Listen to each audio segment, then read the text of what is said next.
முதல்ல நம்முடைய அமைச்சர் KN நேரு அவர்கள் சார்ந்திருக்கக்கூடிய துறையில தொடர்ந்து முறைகேடுகள் வந்து கொண்டே இருக்கிறது. நம்ம பார்த்த இதற்கு முன்பு என்ஃபோர்ஸ்மெண்ட் டைரக்டரேட் அமலாக்கத்துறை அவர்கள் அக்டோபர் 2025 888 கோடி ரூபாய் ஊழல் நடந்திருப்பதை சுட்டிக்காட்டி நம்முடைய பொறுப்பு டிஜிபிக்கு ஒரு கடிதம் எழுதியிருந்தார்கள்.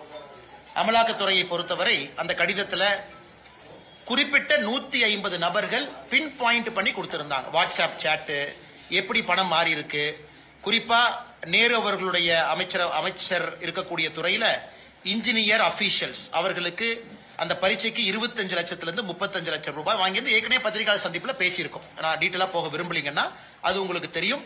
அது சம்பந்தமாக இதுவரை ஒரு வழக்கு கூட காவல்துறை பதிவு செய்யவில்லை. இது முதல். இரண்டாவது, மறுபடியும் நம்முடைய அமலாக்கத்துறை தமிழகத்தினுடைய பொறுப்பு டிஜிபி அவர்களுக்கு மறுபடியும் ஒரு கடிதம் எழுதியிருக்கிறாங்க.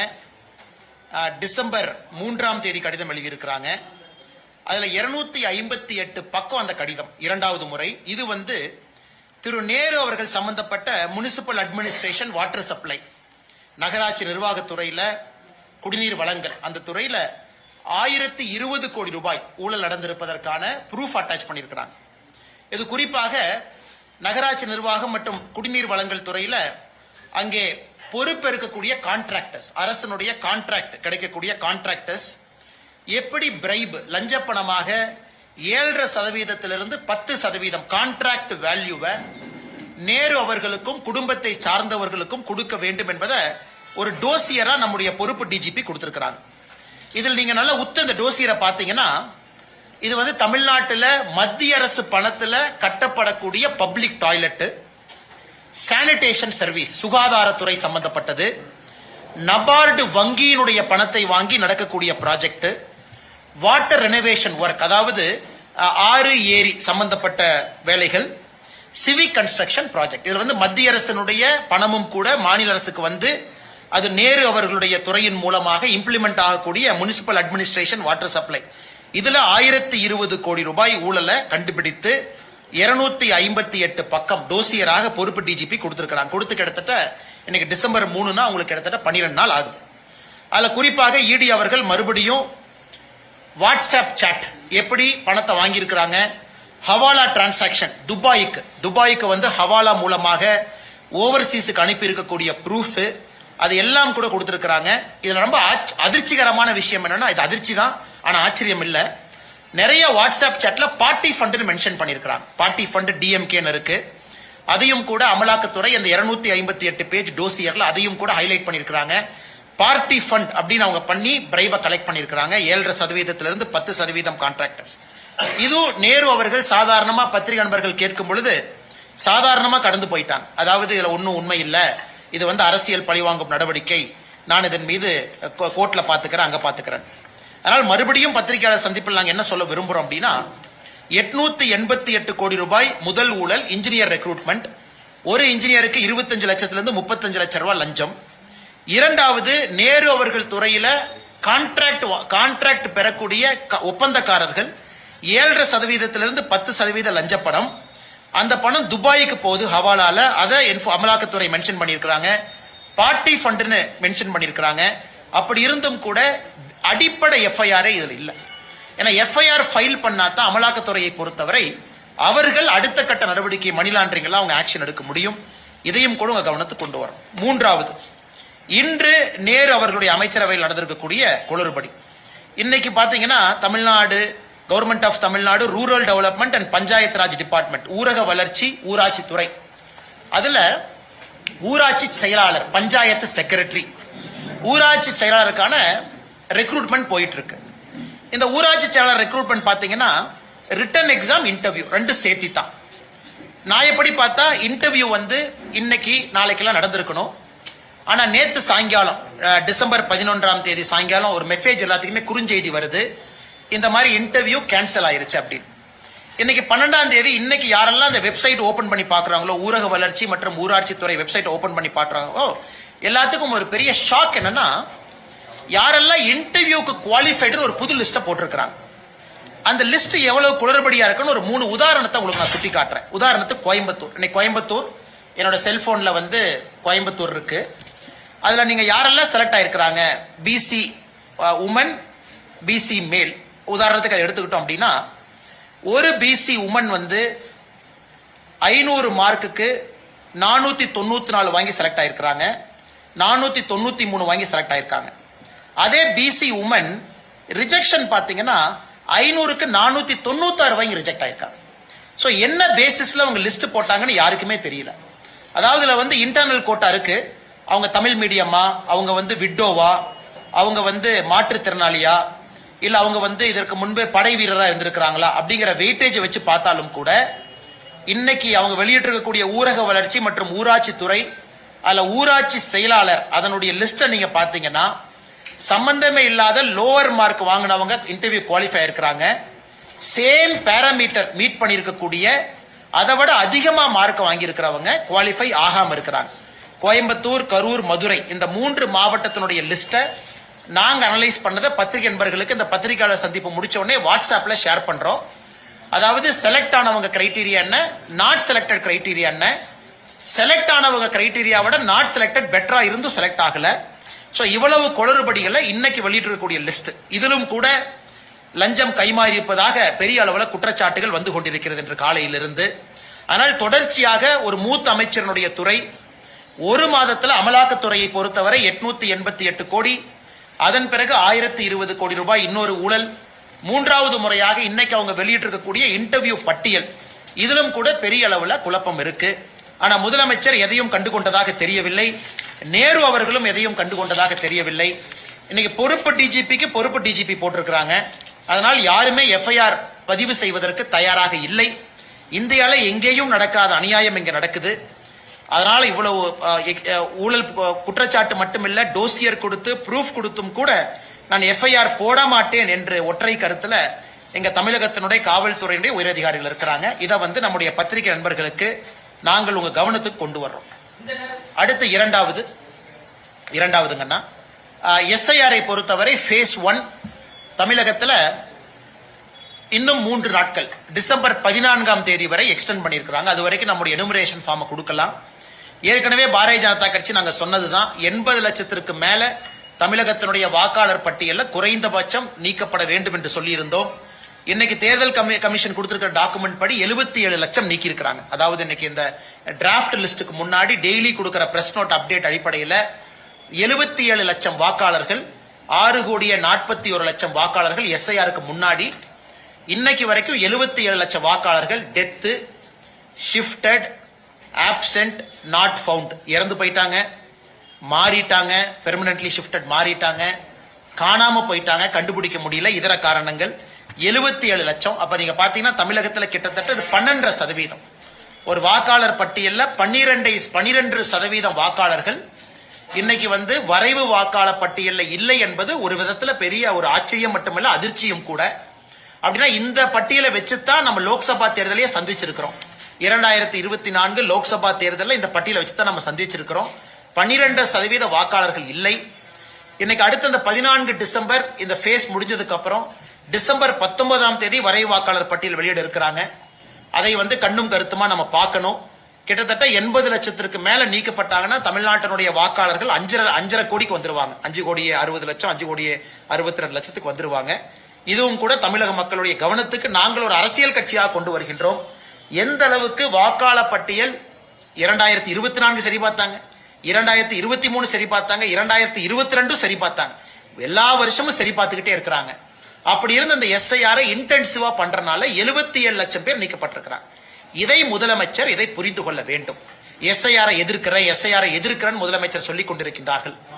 12% 100 பேர் வாக்காளராக இருக்கக்கூடிய இடத்துல 12% வாக்காளர்கள் இன்னைக்கு நீக்கப்பட்டிருக்கின்றாங்கன்னா இந்த 2024 எஸ்எஸ்ஆர் சம்மரி ரோல்ல பெரிய தவறு நடந்திருக்குது. அது இன்னைக்கு எஸ்ஐஆர் மூலமாக சரி செய்யப்பட்டு கொண்டிருக்கிறது. அதனால் நிச்சயமாக இந்த எஸ்ஐஆர் முதல் கட்ட வெற்றி தான். முதல் கட்ட வெற்றி நம்ம பார்க்கிறோம். அடுத்து நடக்கக்கூடிய 2வது ஃபேஸ் 19 டிசம்பர்ல இருந்து ஜனவரி 19 வரைக்கும் நீக்கப்பட்டவங்க, தெரியாம நீக்கப்பட்டவங்க அல்லது தெரிஞ்சே இருக்கிறவங்க, objection period, claims and objection period, அதையும் கூட பாரதிய ஜனதா கட்சி மிக கம்பீரமாக அதை எடுத்து அதையும் கூட கவனத்துக்கு கொண்டு வருவோம். 2026 தேர்தலை பொறுத்தவரை சுத்தமான நியாயமான ஒரு தேர்தலாக அது நடத்தப்பட வேண்டும் என்பது எங்களுடைய நோக்கம். 3வது, நீதியரசர் திரு GR சுவாமிநாதன் அவர்களுடைய வழக்கு அவர் நடத்தி கொண்டிருக்கக்கூடிய வழக்கு. இன்னைக்கு பாராளுமன்றத்தில் லோக்சபால இந்த ஜட்ஜஸ் என்கொயரி ஆக்ட் அதன் அடிப்படையில் 100 லோக்சபா எம்பி கையெழுத்து போட்டு கொடுத்தா இம்பீச்மெண்ட் ப்ராசஸ் ஆரம்பிக்கும். At least process will get started. இன்னைக்கு 120 பேர் கையெழுத்து போட்டு கொடுத்திருக்கிறாங்க. இன்னைக்கு பாராளுமன்றத்தில் நம்முடைய உள்துறை அமைச்சர் அமித்ஷா அவர்கள், தெற்கு தொகுதி எம்பி தேஜஸ்வி சூர்யா அவர்கள், நிறைய நம்முடைய மூத்த தலைவர்கள் கோடிட்டு காட்டுறாங்க. எப்படி திராவிட முன்னேற்ற கழகத்தை அமித்ஷாஜி சொன்னாங்க, இந்திய அரசியல் சரித்திரத்துல முதலாக ஒரு நீதிபதி தீர்ப்பு கொடுத்ததற்காக அந்த நீதிபதியின் மீது இம்பீச்மெண்ட் ப்ராசஸ் கொண்டு வந்திருக்கிறாங்க. இன்னைக்கு இந்தியால 11 பேருக்கு மேல இம்பீச்மெண்ட் ப்ராசஸ் ஆரம்பிச்சிருக்கிறாங்க. வெற்றிகரமாக நடந்ததில்லை. 11 பேருக்கு மேல ஆரம்பிச்சிருக்கிறாங்க. அதுல 10 பேருக்கு மேல நீங்க பாத்தீங்கன்னா யாரும் இதுக்காக கிடையாது. பணம் வாங்கியிருக்கிறாங்க, அல்லது வீட்டுல பணம் இருந்துச்சு, அல்லது கூட இருக்கக்கூடிய இவங்களை தவறான முறையில் நடத்தி இருக்கிறாங்க, இந்திய இறையாண்மைக்கு எதிராக அவங்க நடந்திருக்கிறாங்க. இப்படித்தான் இருந்திருக்கோ தவிர அவங்க ஒரு தீர்ப்பு கொடுத்திருக்கிறாங்க அப்படிங்கறதுக்காக கிடையாது. அதனால இன்னைக்கு திராவிட முன்னேற்ற கழகம் அதை அப்படியே மாத்தி அந்த இம்பீச்மெண்ட் நோட்டீஸ்ல திரு GR சாமிநாதன் அவர்கள் மீது பல அவதூற பரப்பி இருக்கிறாங்க. குறிப்பிட்ட ஒரு சமூகத்தினுடைய வழக்கறிஞர்களுக்கு மட்டும் முன்னுரிமை கொடுக்கிறாரு, அவருடைய ஜாதியை உள்ள கொண்டு வந்திருக்கிறாங்க, இந்திய இறையாண்மைக்கு எதிராக இருக்கிறாங்க. இவ்வளவு பொய்களை பாராளுமன்றத்தில் பேசியதை நம்முடைய உள்துறை அமைச்சர் அவர்கள் சுட்டி காட்டியிருக்கிறாங்க. இதுல உத்தவ் தாக்கரே போன்றவர்களும் கூட இதுல அவங்களுடைய கட்சி சார்பாக கையெழுத்து போட்டிருப்பது நமக்கு அதிர்ச்சியும் வேதனையும் அளிக்கிறது. அதனால் நிச்சயமாக ஒரு பக்கம் நம்ம பார்க்கிறோம், GR சாமிநாதன் அவர்கள் கடந்த 8 ஆண்டுகள்ல பெரிய கேசஸ் 75,000 கேஸ் சால்வ் பண்ணிருக்கிறாங்க. நம்ம பார்த்தோம், 75,000 கேஸ் ஹையஸ்ட் வெல் பெர்ஃபார்மிங் ஜட்ஜஸா இருக்கிறாங்க. அப்படி இருந்தும் திராவிட முன்னேற்ற கழகம் இந்திய அளவுல நம்முடைய ஜுடிஷியரியினுடைய நடவடிக்கையை கேலி குத்தாக்கி இருக்கிறாங்க. நம்முடைய நீதி அரசர்களுக்கு ஒரு விதமான பயத்தை ஏற்படுத்தி இருக்கிறாங்க. யாராவது நேர்மையா தீர்ப்பு கொடுத்தா நமக்கும் இந்த நிலைமை தான் நடக்கும் அப்படிங்கிற ஒரு பயத்தை திராவிட முன்னேற்ற கழகத்தினுடைய எம்பிக்கள் பாராளுமன்றத்தில் ஏற்படுத்தி இருக்கிறாங்க. உங்களுக்கு தெரியும், இந்த நோட்டீஸ் கொடுத்ததுக்கு அப்புறம் ஸ்பீக்கர் 3 பேர் கொண்ட குழுவை உருவாக்குவாங்க. அந்த 3 பேர் கொண்ட குழு அவங்க என்கொயரி பண்ணிட்டு தவறா இருக்கு சரியா இருக்கு ரிப்போர்ட் கொடுத்ததுக்கு அப்புறம் பார்லிமெண்ட்ல 2/3 of members present and voting, 50% of total members அத்தனை பேர் ஓட்டு போடணும். அதெல்லாம் நடக்கிறதுக்கு வாய்ப்பே இல்லை. அந்த ப்ராசஸ்க்குலாம் அது போகவே போகாதுங்க. ஏன்னா 120 பேர்த்தினால பார்லிமெண்ட்ல அவங்களால அந்த ப்ராசஸ் ஜெயிக்க முடியாது. பட் இருந்தும் நீதி அரசனுடைய மாண்புக்கு இவர்கள் தேவையில்லாத ஒரு பிரச்சனையை விளைவித்திருக்கின்றார்கள். அவங்களுடைய மாண்புக்கு பங்கம் விளைவித்திருக்கின்றார்கள். அந்த ப்ராசஸ் அடுத்த ஸ்டேஜுக்கு போகாதுங்க. ஏன்னா இந்திய அலையன்ஸ்ல நம்பர்ஸ் கிடையாது, DMK அலையன்ஸ்ல நம்பர்ஸ் இல்ல. இருந்தும் கூட ஏன் நாங்கள் இதை சுட்டி காட்டுகின்றோம் என்றால், தமிழகத்தில் இன்னைக்கு நீதி அரசர்கள் நேர்மையான முறையில பணியாற்றுவதற்கு இங்கே இடமில்லை. திராவிட முன்னேற்ற கழகத்தினுடைய ஆட்சியாளர்கள் எல்லா விதமான பிரச்சனைகளும் உருவாக்குறாங்க. 4வது சீடு பில் 2025 தமிழ்நாட்டில் இப்பவே சில பொய்களை சொல்ல ஆரம்பிச்சுட்டாங்க.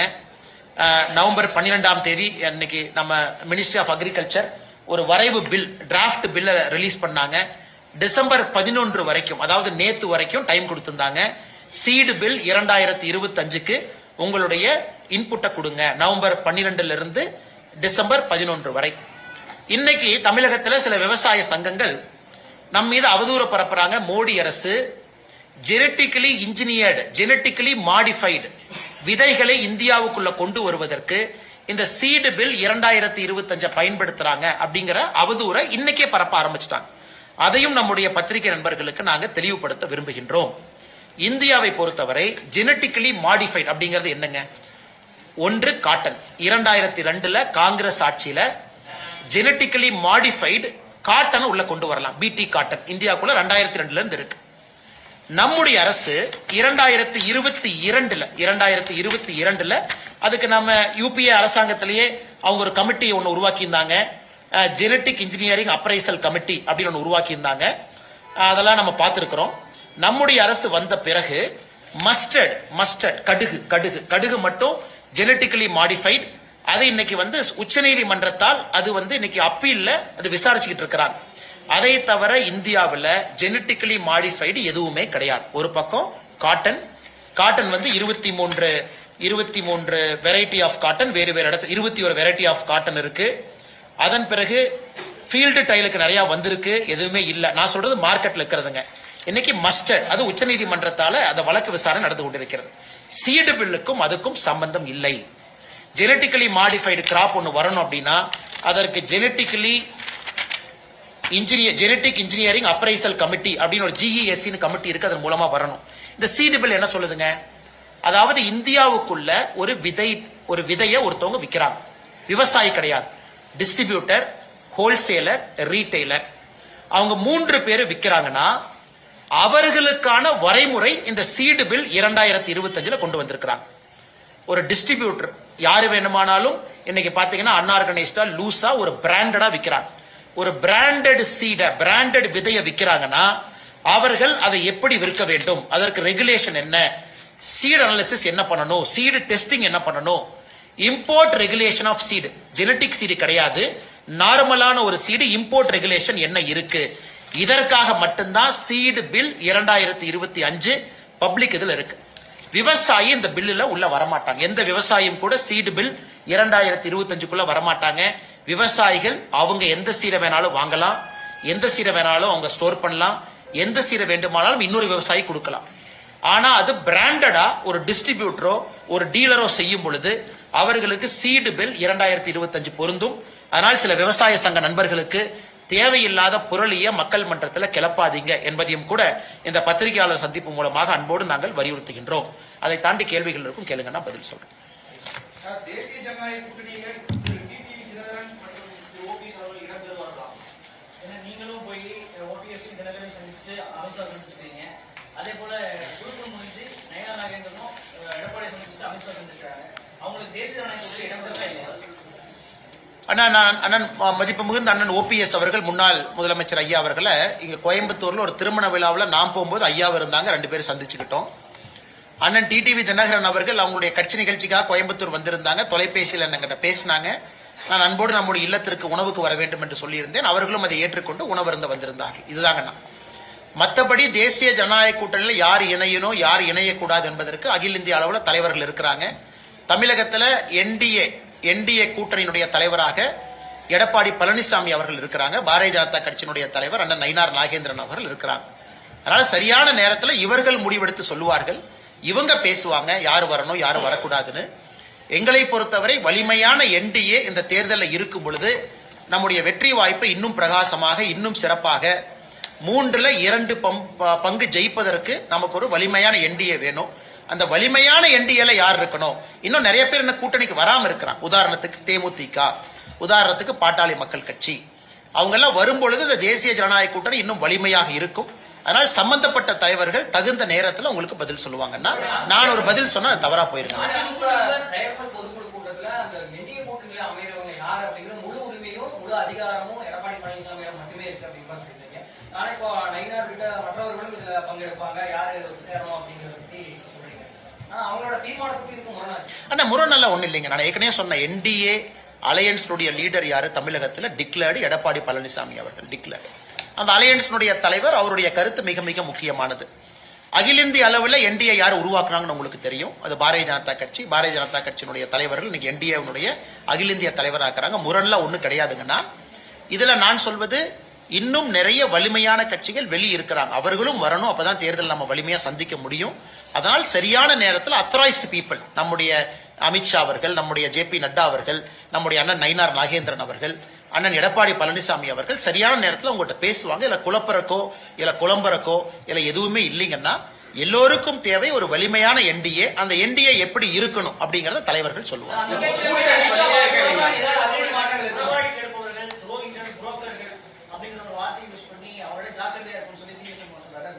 ஆனா எல்லோருமே ஜாக்கிரதையா இருக்கணும். அது ஏன் ஒரு கட்சி ஜாக்கிரதையா இருக்கணும்? எல்லா கட்சியும் எல்லார்ட்டையும் ஜாக்கிரதையா இருக்கணும். ஆனா அதிமுகவை பொறுத்தவரை அவங்க பொதுக்குழுல அந்த தலைவர்கள் பேசுறாங்க. அவர்கள் பேசுவதற்கு அவர்களுக்கு முழு உரிமை இருக்கு. அவங்க அந்த கட்சியை வலிமைப்படுத்துவதற்காகத்தான் அதிமுக கட்சி நடத்துறாங்க. அவங்க பேசுனதுல நான் எதுவும் தவறாக பார்க்கல. அவங்க கட்சிக்காக அவங்க பேசுறாங்க. சோ ஒரு கட்சியும் அந்த கட்சிக்காக பேசணும். அதனால அவர்கள் பேசினா எதுவும் தவறாக பார்க்கல. அவங்க கட்சிக்காக பேசுறாங்க. பாரதிய ஜனதா கட்சி எங்க கட்சிக்காக பேசுறோம். என்டிஏ என்று வரும்பொழுது எல்லோரும் ஒருங்கிணைந்து இந்த தேர்தலை வெற்றி பெற வேண்டும் என்பதற்காக சந்திக்க போறோம்.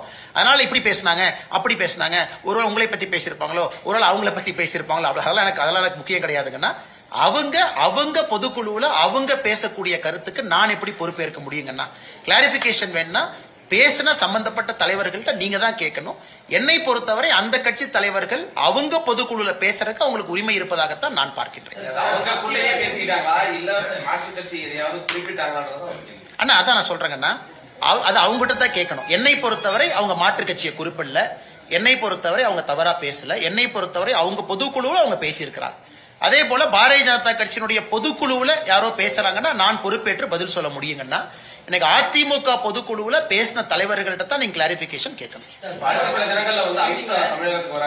ஆனா இல்லைங்கண்ணா, நீங்க டிவியில போட்டிருக்கிறீங்க இந்த மாதிரி டென்டேட்டிவா. அமித்ஷா அவர்கள் வருவதை நம்முடைய மாநில தலைவர் அவர்கள் உறுதிப்படுத்துவாங்க. ஏன்னா அவங்களும் டெல்லி போயிருக்கிறாங்க. இன்னைக்கு ஒரு முக்கியமான ஒரு பெரிய தலைவருக்கான ஸ்டாம்ப் வெளியீட்டு விழா டெல்லியில் நடக்குது.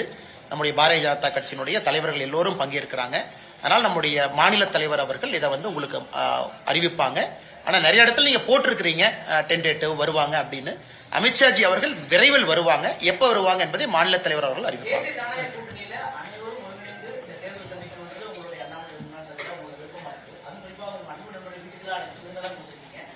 ஏன்னா நீங்க நாளைக்கு ஒரு நிமிஷம், நீங்க நாளைக்கு வீட்டுக்கு வந்தா உங்களுக்கு நான் சாப்பாடு கொடுக்க மாட்டேன்னு சொன்னேன். நீங்க நண்பர் தானே, நான் உங்க வீட்டுக்கு வந்தா நீங்க கொடுக்க மாட்டீங்களா? அண்ணா அண்ணா அதுக்குள்ள நான் I am not authorised to speak. அண்ணா நான் சொன்ன அந்த 4 பேர் பட்டியல நான் இல்ல. என்னுடைய கருத்தை நான் சொல்லலாம். அமித்ஷா அவர்கள் பேர் சொன்னேன், நட்டா அவர்கள் பேர் சொன்னேன், மாநிலத்தினுடைய தலைவர் நயினார் நாகேந்திரன் அவர்கள் பேர் சொன்னேன், தமிழ்நாட்டினுடைய என்டிஏ தலைவர் திரு எடப்பாடி பழனிசாமி அவர்கள் இருக்கிறாங்க. எங்களுடைய விருப்பத்தை ஒரு க்ளோஸ்டு டோர் ரூமுக்குள்ள நாங்க சொல்லலாம், தலைவர்கள்ட்ட சொல்லலாம், வெற்றி பெறுவதற்கான வாய்ப்புகளை சொல்லலாம். ஒருத்தர் வந்தா என்ன ஓட்டு வரும், வரலினா என்ன ஓட்டு போகுங்கிறத நாங்க சொல்லலாம். அனுபவத்தின் அடிப்படையில் 2021 பார்த்திருக்கோம், 24 பார்த்திருக்கோம், நாங்க எல்லாமே சொல்லலாம். பட் பொது வெளியில யார் இடம்பெற வேண்டும், யார் இடம்பெறக்கூடாது என்பது தலைவர்கள் சொல்லுவாங்க. எல்லோரும் ஒருமித்த கருத்து வலிமையாக இருக்க வேண்டும் என்பது எங்களுடைய ஒருமித்த கருத்து. அண்ணா அண்ணா அடுத்து கொண்டு வரேன்.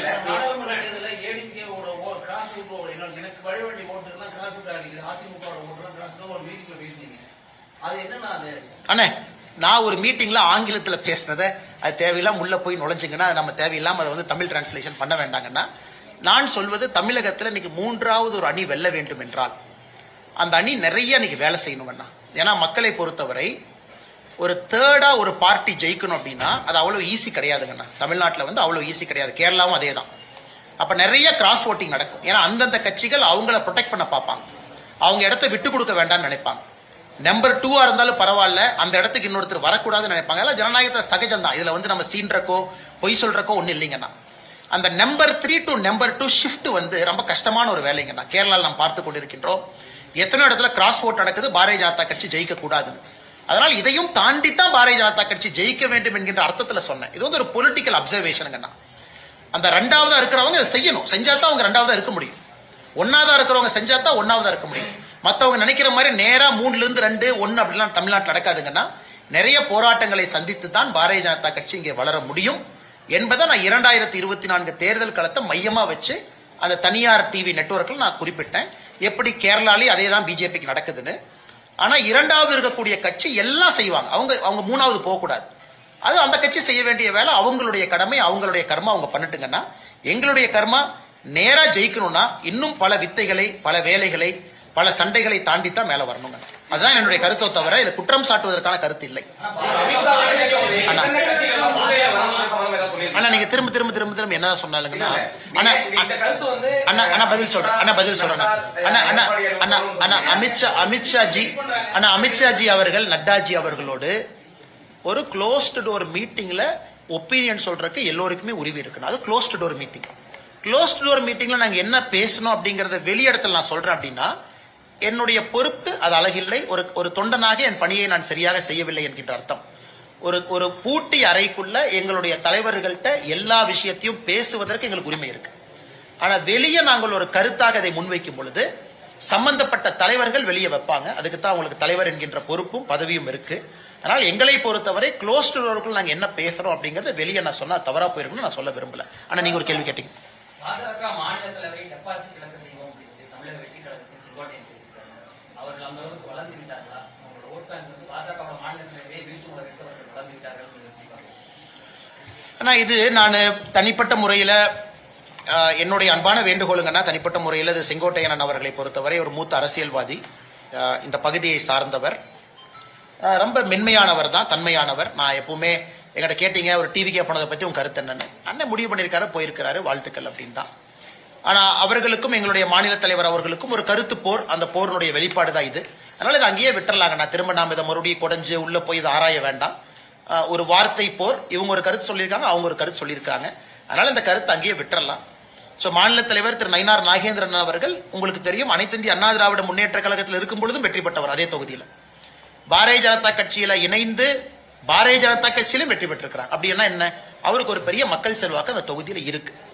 சோ கட்சி வேற கட்சி இருந்தும் வேற சிம்பிள் இருந்தும் ஜெயிச்சிருக்கிறாங்க. அதனால நிச்சயமாக அண்ணன் நயினார் நாகேந்திரன் அவர்களை பொறுத்தவரை மக்கள் செல்வாக்கு இருக்கக்கூடிய ஒரு நல்ல ஒரு பெரிய தலைவர், நல்ல ஒரு அருமையான தலைவர், மக்களோடு எளிமையாக பழகக்கூடியவர், நல்ல வெற்றி பெற்று நிறைய பொறுப்புக்கு வந்து மக்களுக்கு சேவை செய்வாங்கன்னா அதான் என்னுடைய கருத்து. அதுக்கு நான் செங்கோட்டையனை பத்தி நான் தவறா சொல்றேன் அதுவும் கிடையாது. அவங்க ஒரு கட்சிக்கு முடிவெடுத்து போயிருக்கிறாங்க, அவர்களும் நன்றாக இருக்கட்டும். அதனால இந்த வார்த்தை போரோட இதோட முடிச்சுக்கலாங்கன்னா, திரும்ப திரும்ப நாம ஒரு கருத்தை பேச ஆரம்பிச்சோம்னா அது எல்லையே இல்லாம இன்னொரு இடத்துக்கு அது போய் நிற்கும் தான் என்னுடைய தாழ்மையான கருத்து. ஆனா நான் சொல்றது எலெக்ஷன் கமிஷன் கொள்ளிருக்கூடிய டேட்டா சொல்றேன். ஆனா பிஜேபிக்கு பெனிஃபிட் இல்லைங்கன்னா, அதாவது உடனடியா அர்பன் தொகுதி சென்னை பாத்தீங்கன்னா 26% வாக்குகள் நீக்கப்பட இருக்கிறது. சென்னை பொறுத்த வரைக்கும் சென்னை தொகுதிகள் 26% வாக்குகள் நீக்கப்பட, அப்படின்னா 4 ஓட்டுல 1 ஓட்டு இல்ல, அப்படின்னா ஏகப்பட்ட பேர் ஷிஃப்ட் ஆயிருக்கிறாங்க, டபுள் ஓட்டு வச்சிருக்காங்க, நிறைய பிரச்சனைகள். இப்ப நினைக்கிறேன்னா சென்னை பாத்தீங்கன்னா எப்போதுமே 40% 47% தான் போலாகும். இப்ப சென்னை இந்த முறை 60% போலாகிறதுக்கான வாய்ப்பு இருக்கு. கோயம்புத்தூர் 65% போலாகும். ஒன்று பீகார்ல பாத்தீங்கன்னா 6.45% நீக்கிய பிறகு வாக்கு சதவீதம் 12% உயர்ந்திருக்கு. அதுல 6% பேஸ் எஃபெக்ட் நீக்கினால உயர்ந்திருக்கு, இன்னும் 6% பொதுப்படையா உயர்ந்திருக்கு. அதனால என்னை பொறுத்தவரை வாக்கு சதவீதம் உயரும். ஒன்று. இரண்டாவது, எல்லாருக்குமே ஒரு ஐடியா இருக்கும் இவ்வளவுதான் ஓட்டர். இப்ப தமிழ்நாட்டில் பாருங்க 1200 பேரை ரெஸ்ட்ரிக்ட் பண்ண உடனே 68,000 பூத்துல இருந்து 75,000 பூத்துக்கு தாவிருச்சு. இன்னைக்கு நேற்று தேர்தல் ஆணையம் வெளியிட்டு இருக்காங்க, இந்த election Tamil Nadu will have 75,000 booth, 75,000 சில்ற பூத் இருக்கு, 75,000 பூத் அப்படியே 7,000 பூத் ஓவர் நைட் ஜம்ப் ஆயிருக்கு. ஏன்னா 1200 ரெஸ்ட்ரிக்ஷன் பண்ணிருக்காங்க. அதனால இது ஓட்டு போடுறவங்களுக்கும் சரி, தேர்தல் ஆணையத்தில் பணி செய்யறவங்களுக்கும் சரி, தேர்தல் பொறுப்பில் இருப்பவர்களுக்கும் சரி, சரியான வாக்காளர் பட்டியல் இருக்கும் பொழுது அவர்கள் பணியை சிறப்பாக செய்ய முடியும். 5.5 கோடி 5 கோடி 60 லட்சம் வாக்காளர்கள் தான் இருப்பாங்க நான் ஃபைனலா. அதனால் நிச்சயமாக இது எல்லோருக்கும் நன்மை. இது பிஜேபிக்கு நன்மை இல்ல, எல்லா கட்சிகளுக்கும் நன்மை. ஏன்னா பிஜேபி உங்களுக்கு தெரியும் போலி ஓட்டு நாங்க போட மாட்டோம். அதனால போலி ஓட்டு போடுறவங்களுக்கு இது பிரச்சனை.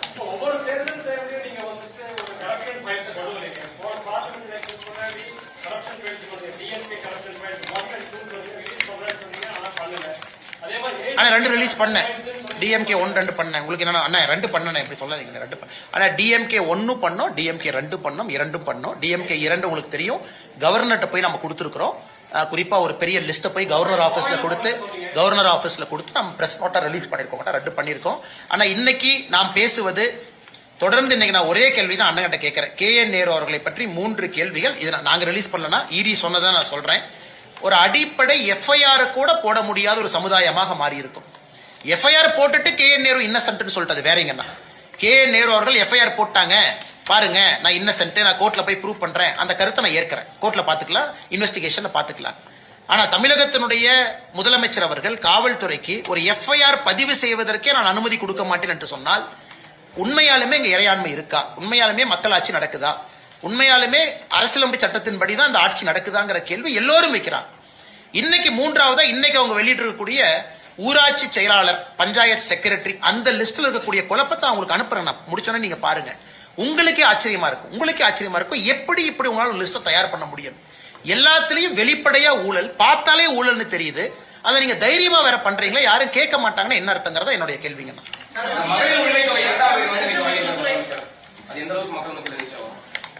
ஆனா எனக்கு முதலமைச்சர் அவர்களை பொறுத்தவரை அவர் கையில் இருக்கக்கூடிய கடைசி அஸ்திரம் மகளிர் உரிமை தொகையை உயர்த்துவது, பொங்கல் தொகுப்புல பணம் கொடுப்பது, மகளிர் உரிமை தொகையில அதிக சகோதரிகளை கொண்டு வந்து சேர்ப்பது, இதுதான் கடைசி அஸ்திரம். இதை தவிர ஒரு அஸ்திரம் கிடையாதுங்கண்ணா. ஏன்னா நம்முடைய நிதி சுமையை பாத்தீங்கன்னா அதை தவிர சிஎம்கிட்ட வேற கார்டெல்லாம் பிளே பண்றதுக்கு இல்ல. அவர் என்னதான் அஸ்திரத்தை பயன்படுத்தினாலும் கூட மக்கள் தெளிவாக இருக்கின்றார்கள். ஆட்சி போக வேண்டும் என்று முடிவு செய்த பிறகு அது மெதுவா போனான்னு வேகமா போனான்னு நிச்சயமா 2026 தேர்தல் ஆட்சி போயிருங்கண்ணா. இவங்க எத்தனை பேர்த்த சேர்த்து எவ்வளவு உயர்த்தி கொடுத்தாலும் கூட மக்களுடைய மனநிலை ஆட்சி மாற்றம். அதனால் நிச்சயமாக ஆட்சி மாற்றம் நடக்கும். பொங்கலுக்கும் பணம் கொடுப்பாங்க, 3000 5000 கொடுப்பாங்க, நல்லதுதான், கொடுத்தாங்க, வரவேற்கிறோம், மக்கள் அதை வாங்கி வச்சுட்டோம், அவங்க பணம் தான். ஆனா இன்னைக்கு இவ்வளவு சொல்ற முதலமைச்சர் ஆட்சிக்கு வந்து முதல் 17 18 19 மாசம் பணம் கொடுக்கல 1000 ரூபாய். அதையும் சேர்த்து கொடுத்தாருன்னா கொஞ்சம் சந்தோஷமா இருக்கும் இல்லைங்கண்ணா. அதையும் சேர்த்து கொடுத்தா ஆட்சிக்கு வந்து முதல்ல கொடுக்காததுக்கும் 1000 ரூபாய் கணக்கு போட்டு மொத்தமா ஒரு அக்கௌண்ட்டுக்கு 30,000 ரூபாய் நீங்க அனுப்பிச்சு விட்டாருன்னா ஹாப்பியா இருக்கும்ல. அதை பண்ண மாட்டாரு. அதையும் பண்ணட்டும். அதனால ஓட்டு மாறுமா, அதனால ஆட்சி மாறுமான்னு பாப்போங்க. அண்ணே அண்ணே அண்ணே பண்றதுக்கு எல்லா உரிமை இருக்கு அண்ணே. நான் விமர்சனம் வைக்கலீங்கண்ணா. முதலமைச்சர் அவர்கள் தேர்தல் அறிவிப்பதற்கு 1 மாசத்துக்கு முன்னாடி பழைய பாக்கி எல்லாம் மொத்தமா சேர்த்து அக்கௌண்ட்டுக்கு பணம் அனுப்பிச்சிட்டா நாங்க விமர்சனம் வைக்கிறோம். ஏன்னா அவங்க அறிவிச்ச திட்டம் தான். என்ன பாப்பாங்கண்ணா, அவர் கொடுப்பாரான்னு பாப்போம். அண்ணா இந்த தேர்தல் ஃபர்ஸ்ட் வாக்காளர் பட்டியல் நியாயமாக இருக்கும், அது முதல் நம்பிக்கை. வாக்காளர் பட்டியல் நியாயமா இருந்ததுக்கு அப்புறம் ரெண்டாவது எங்க எக்ஸ்பெக்டேஷன்னா இந்த வாக்காளர் பட்டியல் ப்ராசஸ்க்கே 4 அகில இந்திய IAS அதிகாரிகள் அனுப்பிச்சிருக்காங்க. தலைமை தேர்தல் ஆணையர் மேல இருந்து 4 IAS அதிகாரிகள் அனுப்பிச்சிருக்காங்க தமிழ்நாட்டுக்கு. இந்த வரைவு வாக்காளர் பட்டியலை ஓவர்சீ பண்றதுக்கு அர்ச்சனா பட்நாயக் அவர்களுக்கு மேல 4 பேர் வந்திருக்கிறாங்க, நம்முடைய சிஓக்கு மேல. அடுத்து எங்களை பொறுத்தவரை இந்த மாடல் கோட் ஆஃப் கான்டக்ட் அறிவிச்ச பிறகுதான் ஆபீசர்லாம் தெளிஞ்சு கிளம்பி வருவாங்க. ஆனா நம்ம டிஎம்கே காரங்க எவ்வளவு ஸ்மார்ட்னா அதுக்கு 1 மாசத்துக்கு முன்னாடியே கொடுக்க வேண்டிய இடத்துக்கு பணம் கொடுத்தாச்சு, போக வேண்டிய இடத்துக்கு போயாச்சு, கிஃப்ட் போக வேண்டிய இடத்துக்கு போயாச்சு. அதனால இந்த வரைவு வாக்காளர் பட்டியல் பிப்ரவரி 2வது வாரம் பப்ளிஷ் பண்ண உடனே தமிழ்நாட்டில் வெளியிருந்து வரக்கூடிய ஸ்குவாடு எல்லாம் அனுப்பணும். IRS officer squad, MCC squad, அவங்க எல்லாம் வந்து இப்பவே அடிப்படை வேலையை செய்யணும். எலெக்ஷன் அறிவிக்கிறது அறிவிக்கட்டுங்கண்ணா. எல்லா வருஷமே தேர்தல் அறிவிப்பதற்கு முன்பாகவே பணம், மெட்டீரியல் எல்லாரும் மாறுறாங்க. அதை எலெக்ஷன் கமிஷன் செய்து விட்டால் தமிழகத்தில் நியாயமான தேர்தல் நடக்கும். நல்ல கேள்விங்கன்னா எல்லா வழக்குகளும் கம்பவுண்ட் அஃபென்ஸ் தான். அண்ணன் அதை ட்ராக் பண்ணி பாத்தீங்கன்னா எல்லாரும் இன்னாரம் கோர்ட்டுக்கு போய் ஆமாங்க ஐயா நான் தப்பு பண்ணேன்னு ஒத்துக்கிட்டு ஃபைனை கட்டிட்டு வெளியே வந்துடுறாங்க. அந்த ரெப்ரசன்டேஷன் ஆஃப் பீப்புள் ஆக்ட் போடுற எந்த கேஸ்லயும் ஜெயிலுக்கு அனுப்ப முடியாதுங்கன்னா மேஜர் கேசஸ். அன்லெஸ் நான் வந்து அடிச்சேன், உடைச்சேன், கண்ணாடி உடைச்சேன், ரத்தம் வந்துச்சுன்னு இது பிடிச்சாங்க, அது பிடிச்சாங்க, சாராயம் பிடிச்சாங்க, எல்லாமே கம்பவுண்டபிள். அதுவும் ஒரு பிரச்சனை. இன்னைக்கு ரெப்ரசன்டேஷன் ஆஃப் பீப்புள் ஆக்ட்ல ஒரு பெரிய பிரச்சனை என்னன்னாங்கன்னா இன்னைக்கு ஓட்டருக்கு நம்ம கிஃப்ட்னு என்ன சொல்றோமோ அது எல்லாமே கம்பவுண்டபிள் அஃபென்ஸா இருக்கு. சாரி கேட்டு கோர்ட்ல எக்ஸ்கியூஸ் கேட்டு கோர்ட் உங்களுக்கு ஒரு சாதாரண அபராதத்தை விதித்த பிறகு அபராதத்தை கட்டிவிட்டு வெளியே வந்துடலாம். அப்படித்தான் எல்லா கேஸும் போகுது. அதனால தண்டனையும் கடுமையா கொடுக்கணும். உதாரணத்திற்கு லிக்கர் கொடுக்கறாங்க, கடுமையா உயர்த்தணும். கிஃப்ட் பாக்ஸ் கொடுத்து மாட்டுறாங்க, கடுமையா உயர்த்தணும். அது எதுவுமே இன்னைக்கு இல்லைங்கன்னா ரெப்ரசன்டேஷன் ஆஃப் பீப்புள் ஆக்டே வீக்கா தான் இருக்கு. அதுவும் நம்முடைய தேர்தல் நியாயமாக நடக்காததற்கு அதுவும் ஒரு காரணம். எடப்பாடி அவர்கள் பேசும்போது அமலாக்கத்துறை ஒரு பட்டியல் வச்சிருக்காங்க, தேர்தலுக்கு முன்னாடி இன்னும் நிறைய பேர் உள்ள போவாங்க. அண்ணன் எனக்கு தெரியாதுங்கண்ணே. என் கையில் இருக்கிறது அமலாக்கத்துறையினுடைய 2 பட்டியல், KN நேரு அவர்கள் சம்பந்தப்பட்ட 2 பட்டியல். இதை கையில் எடுத்தாவே அண்ணன் KN நேரு அவர்கள் உள்ள போவாங்கன்னா இதைத்தான் எடுக்க நான் சொல்றேன். மேடம் அண்ணே வந்துட்டேன். மேடம் பார்த்தா ஃபர்ஸ்ட் கேள்வி கேட்கறாங்க.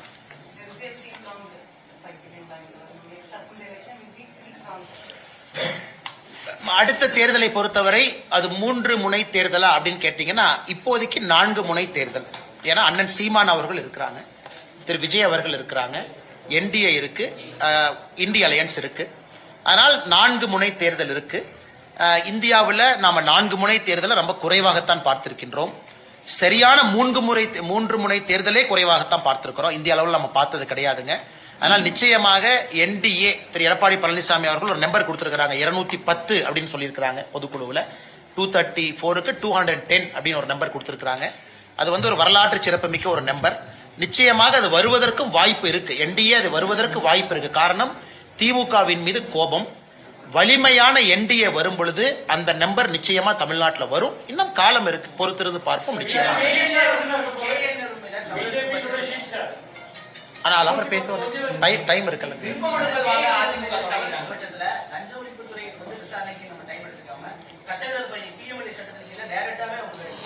அண்ணே இந்த ப்ரொபேட் அஃபென்ஸ், அதாவது இன்னைக்கு வந்து ED அவர்கள் PMLAல வந்து நடவடிக்கை எடுக்கணும் அப்படின்னா ஒரு பேசிக் அஃபென்ஸ் தமிழ்நாட்டில் நடந்திருக்கணும். அதுக்கு ஒரு FIR பதிவு செஞ்சிருக்கணும். அது FIR பதிவு செய்யப்படாம PMLA நீங்க நடவடிக்கை எடுத்தீங்கன்னா அந்த நடவடிக்கை செல்லாது. இது அவர்களுக்கு தெரியும். மணல் கேஸை பொறுத்தவரைக்கும் அதான் பிரச்சனை ஆச்சு. பேசிக் அஃபென்ஸ் எங்க, எஃப்ஐஆர் எங்க, உச்சநீதிமன்றத்தில் தள்ளுபடி ஏன் பண்ணாங்கன்னா தமிழ்நாடு அரசு எஃப்ஐஆர் ரெஜிஸ்டர் பண்றது இல்ல. அதை தாண்டி இடி வர்றாங்க. இடி வந்து மணி லாண்டரிங் என்கொயரி பண்றதுக்கான அதிகாரம் இருக்கு.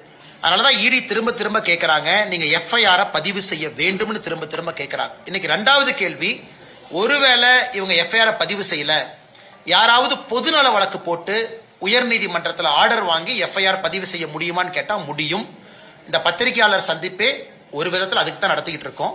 பத்திரிகையாளர் சந்திப்பிலையும் சொல்லி இருக்கின்றோம், இடியும் சொல்லி இருக்கு. இடி தனிப்பட்ட முறையில் அது ஒரு ஏஜென்சி.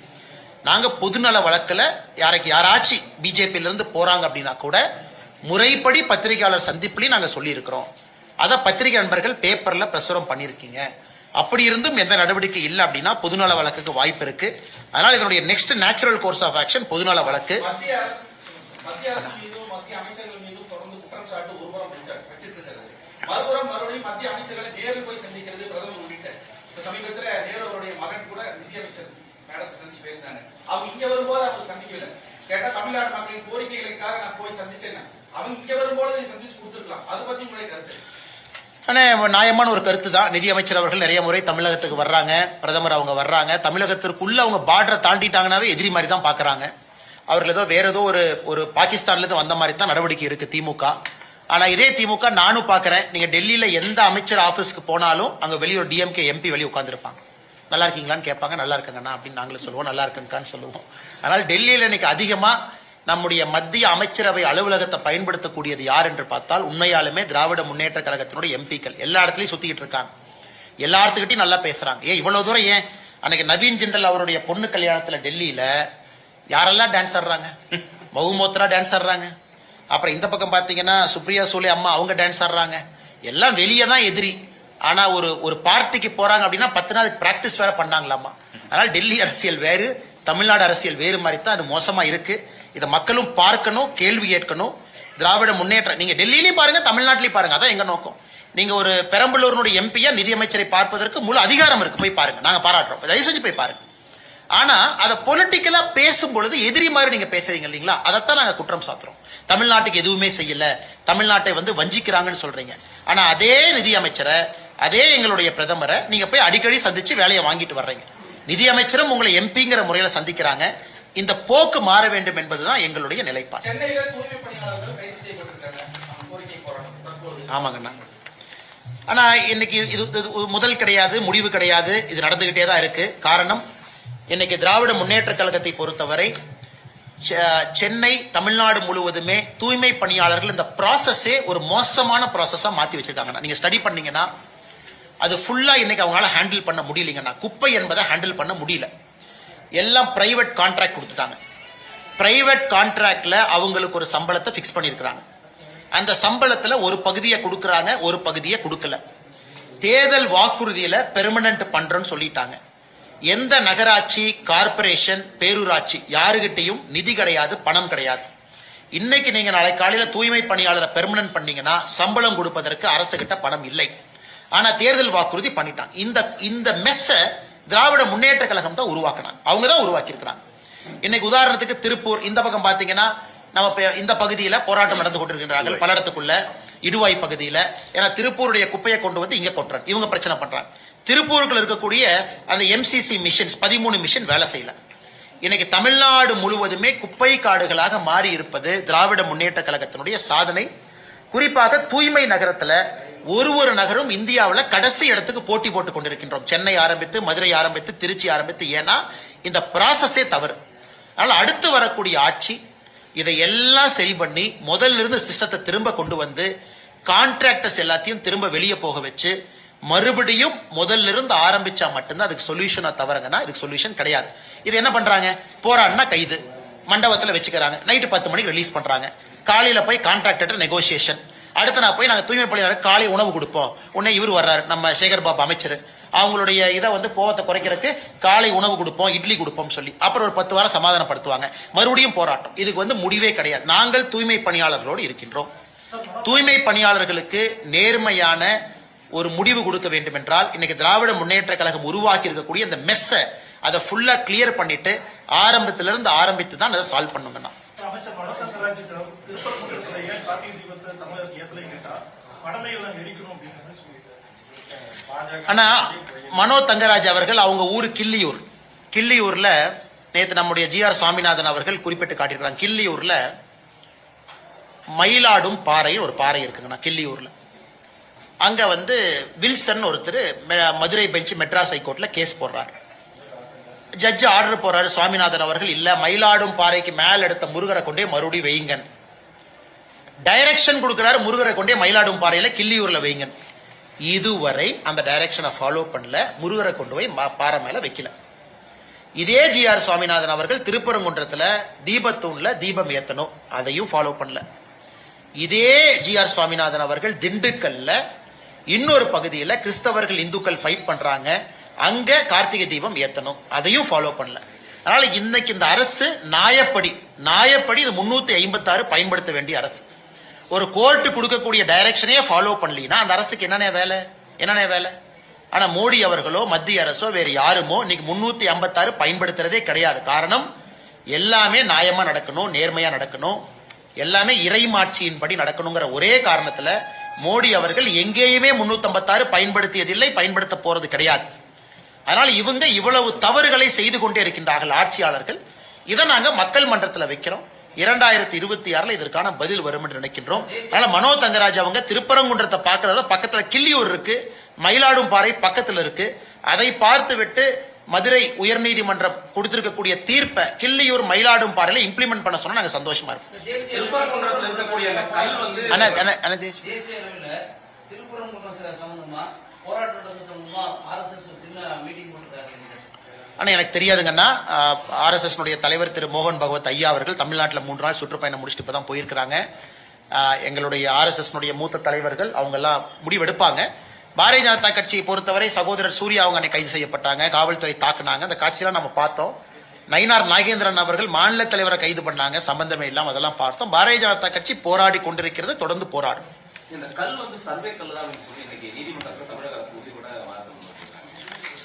அண்ணே மறுபடியும் நம்ம சொல்லுகின்றோம்னா, இன்னைக்கு அவங்க ஏஎஸ்ஐ வைத்து யாரை வைத்து அவங்க போட்டாலும் கூட ட்ரிக்னோமெட்ரிக்கல் சர்வே ஆஃப் இந்தியா அப்ப கொண்டு வந்தது பிரிட்டிஷ் காலத்துல 1800 லேட் 1800ல இருந்து கதை சொல்றாங்க. இது உறுதியாக இது சர்வேக்கள் கிடையாது. ஆர்கியாலஜிக்கல் சர்வே ஆஃப் இந்தியா யாரோ ஒரு நாள் அதிகாரிகளை மேல அனுப்பிச்சிருக்கிறாங்க, அவங்க என்ன ரிப்போர்ட் கொடுத்தாங்கன்னு தெரியாதுங்கன்னா, இது எல்லோருக்குமே தெரியும். நம்ம கிட்ட சான்று இருக்கு, பல இலக்கிய சான்று இருக்குது. அது வந்து தீபத்தூண் 2 லிட்டர் மேல வந்து எண்ணெய் பிடிக்க முடியும். சர்வேக்கள் 2 லிட்டர் எண்ணெய் ஊத்துறதுக்கு எதுக்கு சர்வேக்கள் வைக்க போறாங்கன்னா, கார்பன் டேட்டிங் எல்லாம் எடுத்து பாத்திரலாங்கன்னா எல்லாத்துக்குமே தெரியும் அந்த தூண் எத்தனை நாள் அங்க இருக்குன்னு. அதனால தமிழக அரசு பொய்யின் மீது பொய்யை சொல்லி அவங்க தான் மாட்டிக்க போறாங்க. முருகரை நம்பக்கூடிய உங்களுக்கும் எனக்கும் எல்லோருக்கும் தெரியும் அது தீபத்தூண் தான். எத்தனை பொய்யை சொல்லி மாட்டாங்கன்னு பாத்திரலாங்க. இந்த குங்குமண்டலம்ன்றது எப்போதுமே வந்து அதிமுக கோட்டைன்னு சொல்லிட்டு இருக்கக்கூடிய நிலையில விஜய் வந்து 18ஆம் தேதி ஈரோட்டில் நிகழ்ச்சி நடத்துறாரு. அந்த நிகழ்ச்சியில வந்து பல்வேறு கட்சிகளை சேர்ந்தவர்கள் இணைவதற்கான வாய்ப்புகள் இருக்கு செங்கோட்டையன் சொல்லியிருக்காரு. அரசியல்ல குங்குமண்டல அரசியல்ல இந்த விஷயத்தை எந்த அளவுக்கு ஒரு அண்ணா எல்லாரும் போட்டி போடலாம், எல்லோரும் வரட்டும், அதுல எந்த தவறும் கிடையாது. செங்கோட்டையன் அவர்கள் அவரும் கடுமையான முயற்சியை பண்ணட்டுங்கன்னா, ஆனா மக்கள் ஆட்சியை மாற்றணும்னு முடிவு பண்ணிட்டா கடைசியில எப்படி ஓட்டு போடுவாங்கன்னாங்கன்னா, ஆட்சி அமைக்க தகுந்தவர் யார், யாருகிட்ட ஆட்சியாளர்கள் இருக்கிறாங்க, யாருகிட்ட எம்எல்ஏஸ் வருவாங்க, யாரு எம்எல்ஏவை எனக்கு பழக்கம், எந்த எம்எல்ஏவை நான் வீட்டில் போய் பார்க்க முடியும், எந்த எம்எல்ஏ ஆல்ரெடி இருந்திருக்கிறாங்க, இப்படித்தான் மக்களுடைய மனசு இருக்கும். அதனால நீங்க இன்னைக்கு என்ன வேணாலும் சொல்லுங்க, இது கடைசி நேரத்தில் இந்த 3 முனை தேர்தல் நாம இன்னைக்கு சொல்றது, கடைசி நேரத்தில் இது பாத்தீங்கன்னா என்டிஏவை நோக்கி இது நகர ஆரம்பித்து விடும். அப்படித்தான் எல்லா எலெக்ஷனும், பீகார் அதே தான் நடந்துச்சு, பிரசாந்த் கிஷோர் அப்படிலாம் சொன்னீங்க. அதனால திரு விஜய் அவர்கள், தமிழக வெற்றி கழகம், செங்கோட்டையன் கடுமையா முயற்சி பண்ணட்டுங்கன்னா, ஆனா மக்களுடைய மனநிலையை பொறுத்தவரை கடைசி நேரத்தில் அப்படி இருக்காதுங்கன்னா இது வேறு மாதிரி தான் மாறும். அதை நீங்களும் பார்க்க போறீங்க, நானும் பார்க்க போறேன். பெருமளவு வெற்றி, பெரிய வெற்றி தேசிய ஜனநாயக கூட்டணி பெறப்போகிறது. அதை பார்க்கத்தான் போகிறோம்.